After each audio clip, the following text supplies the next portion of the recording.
So yan, magandang gabi mga idol. So ito yung project natin na Honda na mags. Ayan, lalagay sa Dio. O rim 10 siya.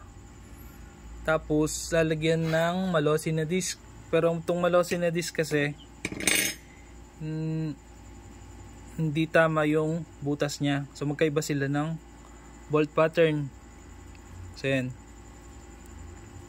So imbis na i-oblongin natin tong disc para kumasya, so nagtabas na lang tayo tinabasan natin to.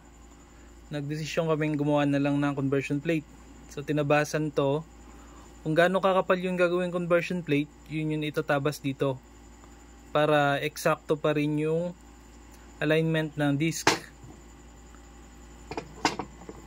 So yan, ito yung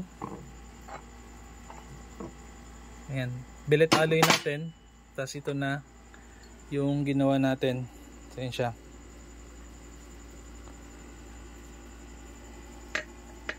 Pag nakakabit,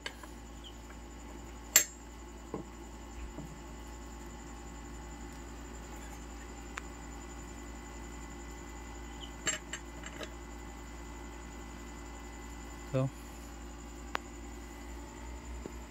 yan siya pag nakakabit. So same pa rin yung alignment niya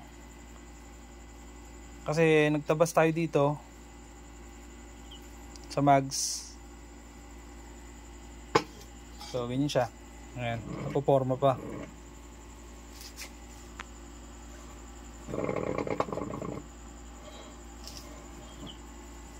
Yun, next yung bracket ng caliper nito. Kasi iba rin yung gagamitin natin na caliper.